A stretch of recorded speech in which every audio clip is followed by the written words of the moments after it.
Before 200 years British వాళ్ళు పరిపాలించింది. ఆ పరిపాలించిన తర్వాత వాళ్ళు వెళ్ళిపోయిన తర్వాత మన భారతదేశాన్ని మనమే పరిపాలించుకోవాలి. కాబట్టి మనం పరిపాలించుకునే క్రమంలో మనకు కొన్ని రూల్స్ అండ్ రెగ్యులేషన్స్ అవసరమనే ఉద్దేశంతో భారత రాజ్యాంగ పరిషత్ అండ్ డ్రాఫ్టింగ్ కమిటీ, ముసాయిదా కమిటీ అనే 2 కమిటీలను మన కాన్స్టిట్యూంట్ అసెంబ్లీ నియమించడం జరిగింది.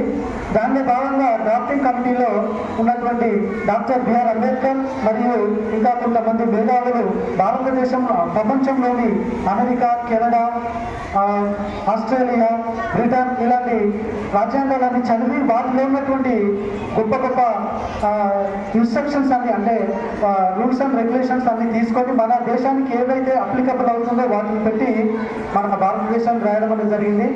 ఈ భారతదేశానికి రాసినటువంటి రాజ్యాంగము 2 సంవత్సరాల 11 నెలల 18 రోజుల టైంలో డ్రాఫ్టింగ్ కమిటీ వాళ్ళు దాన్ని రాయడం జరిగింది. ఆ తర్వాత 1949 నవంబర్ 26వ తేదీన భారత రాజ్యాంగ పరిషత్ దీన్ని అప్రూవల్ చేయడం జరిగింది. దాన్నే మనం నేషనల్ కాన్స్టిట్యూషన్ డే, ఇంకా నేషనల్ లా డే అని కూడా దాన్ని జరుపుకోవడం జరుగుతుంది. ఆ తర్వాత 1950 జనవరి 26 నాడు ఈ రాజ్యాంగము, మన భారతదేశ రాజ్యాంగము